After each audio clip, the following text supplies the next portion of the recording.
வணக்கம். இந்த கோழி பார்த்தீங்கன்னா, வாய் தொறந்து தொறந்து மூடுது பார்த்தீங்களா? அது ஒரு வியாதி, நோய் அப்படின்றது எங்களுக்கு தெரியல.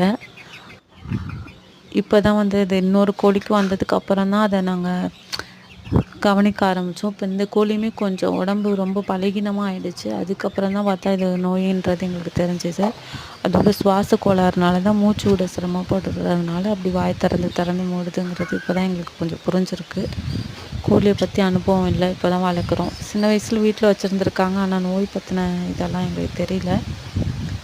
இப்போ பாருங்கள், இந்த கோழி நாங்கள் புதுசாக வாங்கினது, இதுவுமே அந்த மாதிரி தான் இருக்குது. அந்த பழைய கோழி பார்த்திங்கன்னா கிட்டத்தட்ட ஒரு 1 மாதம் ஆக போகுது. அவ்வளோ நாளாக அது அப்படி தான் இருக்குது. ஆனால் அது பிரச்சனைன்றது எங்களுக்கு தெரில. இப்போ இதுக்கு என்ன பண்ணலாம் அப்படின்னு சொல்லி பார்க்கும்போது, நாங்கள் ஓமவல்லி இலையும் துளசி இலையும் காய்ச்சி நல்லா சாறு எடுத்து, நல்ல ஒரு பிளாக்காகவே ஆகிடுச்சு, அந்த அளவுக்கு சாறு எடுத்து கொஞ்சம் கொஞ்சம் ஊற்றி விட்றோம். அது இல்லாமல் பார்த்திங்கன்னா அது கொஞ்சம் ஊற்றிட்டு வெத்தலையும் மிளகும் இடித்து அது ஒரு 3 சின்ன சின்ன உருண்டையாக, அது போடும்போது நம்ம கவனமாக போடணும். சின்ன சின்ன உருண்டையாக அதை வாயில் போட்டுட்டு மறுபடியும் இந்த தண்ணி கொஞ்சம் ஊற்றி விட்றோம். இந்த மாதிரி காலையிலையும் சாயங்காலம் மதியம் ஒரு டைம் பண்ணோம் அப்படின்னா கொஞ்சம் நல்லா ஆகிற மாதிரி எங்களுக்கு தோணுது.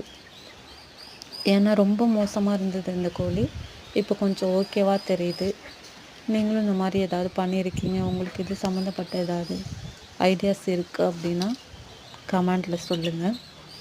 இதுலேயே ரெக்கவர் ஆகுன்ற நம்பிக்கை எங்களுக்கு. அது இல்லாமல் பார்த்திங்கன்னா அது பேலன்ஸ் இல்லாமல் இருக்குதுன்னு சொல்லிட்டு இப்போது குளுக்கோஸ் வாங்கிட்டு வந்து 2 வேளை குளுக்கோஸ் உருண்டை உருட்டி ஒரு 3 உருண்டை கொடுக்குறோம் 2 கோழிக்குமே.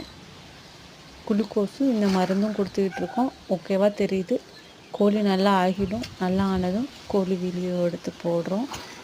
இதுக்கு வேறு ஏதாவது மெடிசன் இருக்குது அப்படின்னா நாட்டு மருத்துவம், மெடிக்கலில் இல்லை, நாட்டு மருத்துவம் இருந்தால் கமெண்ட் பண்ணுங்கள்.